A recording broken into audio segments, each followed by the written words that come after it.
Monday evening starts my new job and my new life. I'm not entirely super excited about the idea of working the night shift in the local insane asylum, but the pay is really good, and I need the money. How bad can it really be?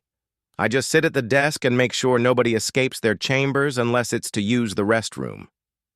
At least that's what was on the job summary. I park my car and start walking up to the asylum. This place looks like it hasn't been taken care of in a while, I say as I look at the overgrown grass in the yard. The brickwork of the building looks dilapidated as well as the roof. It certainly fit the bill of a spooky, insane asylum, but I wasn't here to entertain theatrics and folklore. I just want to do my job and get paid. I walk in the front door and am greeted by Linda, the receptionist. "Hello, sir. How are you doing today?" she asks. "Fine, thank you. I'm Jake. I'm here for my first shift." "Oh yeah, I was told we had a new guard starting tonight. Let me show you around a bit." We start on the first floor. I see the cafeteria, the mailroom, the storage areas, the computer area for tech support. "You will be working upstairs. I just wanted to show you everything so you don't have a lot of questions later when you're the only one here, although I'll be a call away."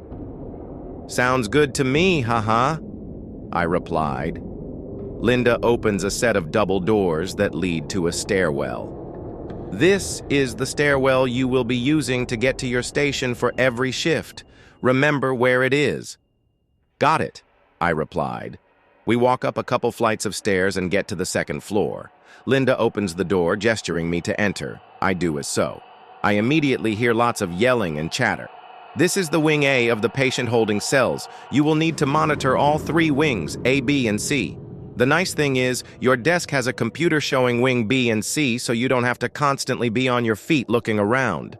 Linda points to a desk at the end of the long hallway that we just entered. "There's your post, where you will be spending the majority of your time. Make it cozy because you're going to be here for long periods of time with little to nothing to do.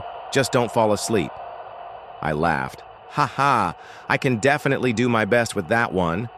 Linda proceeds to show me around the rest of the second floor, which includes wing B and C. Just more cells and patients yelling at each other and me. "Hey, you! Why do you be a good little boy and unlock this door for me? I'll show you the truth. Ha ha ha!" "Don't worry about them. They will do anything to scare you or get a rise out of you," Linda said calmingly. "Oh, it's no problem. I knew to expect this when I took the job." "Well, that's good. Hopefully they don't scare you too bad." We continue making our rounds around wing B and C and finally circle back around to wing A where my desk is situated. "Okay, that's pretty much everything you need to know. You know where the cafeteria is and how to get to all the places you need to go. You gonna be all right tonight?" she asked. "Yes, ma'am. I got this," I replied. "Sounds good. See you in the morning. Stay safe and awake," Linda said. "I will. Have a good night," I said. I take a seat at my desk as I see Linda leave down the stairwell she took me up earlier. I take in the ambiance of the place. Wing A is still a little chatty, but they seem to be calming down. I look at the computer screen to check the other wings. Everything seems to be calm and in order. I look at the clock on my computer. 9:35 p.m., 9 hours left. The shift is from 9 p.m. to 6 a.m. I pull out a book I brought with me and get lost in the pages. After a couple pages, I hear an odd sound coming from the end of the A wing. I check the clock. It reads 11:45 p.m. Wait, what? I was only reading for maybe 10 minutes. How did 2 hours pass by?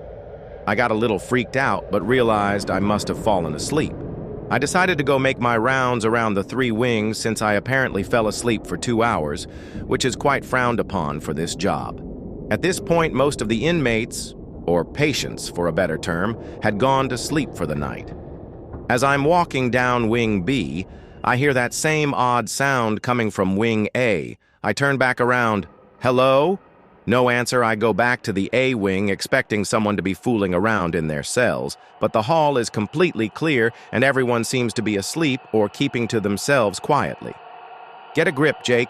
It's your first day on the job. Don't let Linda think you're the same level of floozy as the people in here." I take a deep breath and finish making my rounds. Everything seems to be in order, so I go sit back down at my desk. My desk computer now reads midnight, 6 hours left, stay awake and alert. I go back to reading my book, but immediately hear that same odd sound from the end of Wing A again. I yell out, "Hey, keep it down over there!" In response to my command, I hear the same sound yet again, except it's really loud now. "Hey!" I yell. No response.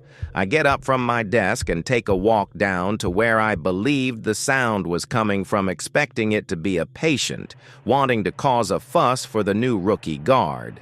I look into the cell I believe is causing the issue and shoot my flashlight into it. "Hey! Keep it down!" But the patient inside was asleep, and I had just woken him. "Hey, buddy, I was sleeping," the patient said. "Sorry, sir, I thought you were making noise." I replied, "Dude, I'm sleeping." The patient replied I apologized again and told the patient to go back to sleep. The patient turned back over and I moved on to the next cell. I checked every cell in the wing and every patient was asleep. Where does that sound keep coming from? I think to myself. The wing seems to be quiet again, so I decide to head back to my desk, figuring it's just first day jitters and the patients wanting to screw with me to scare me. I get back to my desk and sit down. I take a look at the computer and see a figure. Someone. Standing in Wing C. How the hell did you get out, I think to myself.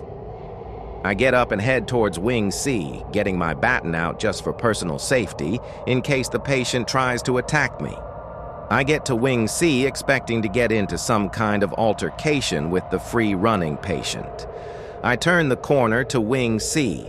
I'm startled to find the entire hallway is empty. I check every cell in the wing. All patients are asleep in their cell and everyone is quiet. Okay, who's fucking with me? Ha ha, guys, very funny. Way to mess with the rookie, assholes. No response. Y'all are really immature, you know that? Messing with the rookie on his first shift? Fair enough. Y'all got me pretty good, I will say. Again, no response. I'll be at my desk when you all decide to come out of hiding because I'm not playing these games, I said as I turn around to walk back to my desk. I get to my desk and am about to sit down when I hear a voice yell, "Get out!" In my right ear, I jump and scream and turn around, expecting it to be one of the asylum workers pranking me. But I turn around and there's nobody there. Again, the entire wing is clear of people. Okay, now I'm really getting scared. Who is doing this and how? I think to myself. I sit down and look at my computer. Now I see figures in both Wing B and C, but I stay and watch their actions before getting up. They don't move, they are just staring at the camera. But the thing is, I can't see any distinct features on their faces, so I have no clue who it is. The figure in Wing B starts to move, as well as the figure in Wing C. They almost seem to be moving in unison. What the fuck is going on? I say quietly to myself. The figure in Wing C walks off camera and enters Wing B, where I can now see it at the far end of Wing B. The figure that was at the close side of Wing B is now seemingly at the connecting corner of Wing B and A, close to where I'm stationed. The Wing B figure is now out of the camera shot, and I expect to see it turn the corner because there's really nowhere else for it to go, and I don't hear any doors open or close. I look up from the computer screen ready to see this thing. But yet again, the hallways is completely clear. However, I start hearing a creepy laugh coming from the end of my wing. I look back at the computer screen.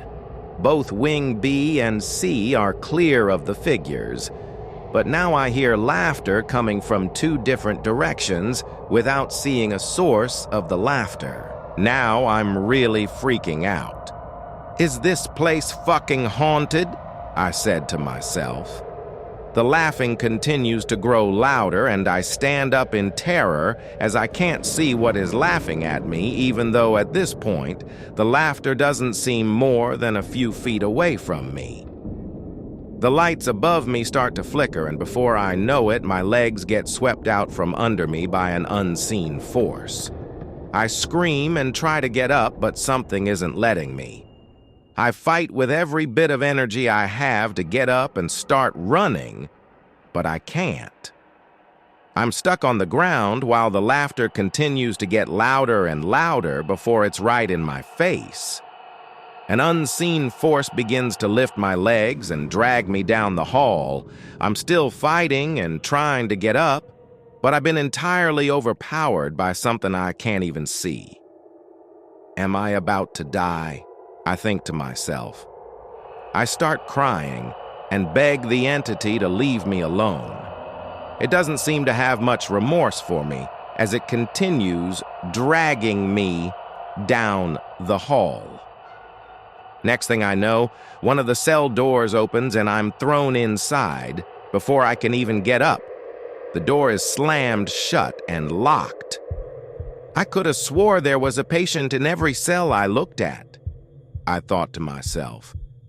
But I'm the only one in this cell. I try to open the cell door, but no, it is indeed locked. I check my guard belt for the set of keys I was given at the start of the shift. They aren't there. I don't have them. What the hell happened to my keys? Hello? Anyone? Help! But I get no response. I keep trying to open the cell door, but it doesn't budge. How am I going to explain this to Linda in the morning? I start hearing clashing and banging all over all three wings. Realizing there's nothing I can do to stop whatever is happening outside of the cell I'm in, I just take a seat. Oh shit, my phone! I think to myself. I pull my phone out with a huge sigh of relief. Phone doesn't respond. It's dead! Are you kidding me? This continues seemingly forever, and I just pray that 6 a.m. is right around the corner and Linda or someone will rescue me. I sit and wait and wait and wait and wait. Finally, I hear someone walking up the stairs and open the door. I see it's Linda. I run to the door screaming for help. The door opens right up and I fall on my face. I slowly look up and see Linda looking at me like I'm fucking crazy. Linda, OMG, thank God you're here. I start telling her everything that happened throughout the night, getting quite worked up in the process. The more I speak, the more Linda looks at me, like I'm legitimately insane. I ask her if this has happened to any of the other guards. She replied, "This has never happened before? Are you sure you're okay? Do you need to be evaluated by our psychologist?" I'm not crazy. Something attacked me last night and threw me in that cell and locked me in it seemingly until you got back just now. I think you need to go see the psychologist. This has never happened, replied Linda. She takes me downstairs to the psychologist's office, who has just started his shift for the day. Hi, how can I help you? The psychologist asks. This is Jake, our new guard. He had his first night last night, and apparently a lot went wrong. I think you need to listen to his story, said Linda. Have a seat, sir. Tell me what happened. I went on to tell him everything, trying to not get emotional and seem unstable. After I finish, he looks at Linda and gives her a head nod. Linda sighs. All right, come on. She goes to grab my arm. Where are we going? I asked. I think you need to spend a little more time here, but not as a guard. Linda, I'm not fucking crazy. Ask a few of the patients.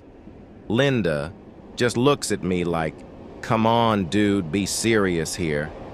I get taken into a room where another guard, I'm assuming the guard for this shift, is waiting for me. He tells me to strip my clothes and put on the clothes on the sink in the corner. It was the same clothes the patients were wearing in the cells. "Stop, stop. I said I'm not crazy. Why are you doing this to me? Just let me go home. I won't come back." Both Linda and the guard respond with, "We can't let you leave. You're one of us now." I tried to make a break for it, but the guard tackles me and ties me up. I start screaming, "Help! Help!" But there was no help to be had. They got me into the patient clothes, escorted me up the stairs into Wing A. They take me to the same cell I was locked in overnight, lock the door, and walk away. I back myself into a corner and start crying. This can't be happening to me. I'm not fucking crazy. I'm not fucking crazy, I say to myself. As I'm bawling my eyes out in disbelief of the situation I'm in, I begin to hear a faint laugh, the same laugh I heard during my shift when I was being attacked. The laughing gets louder and louder until I'm completely surrounded by heinous laughter and darkness. I shed one last tear. Will I ever get out of here?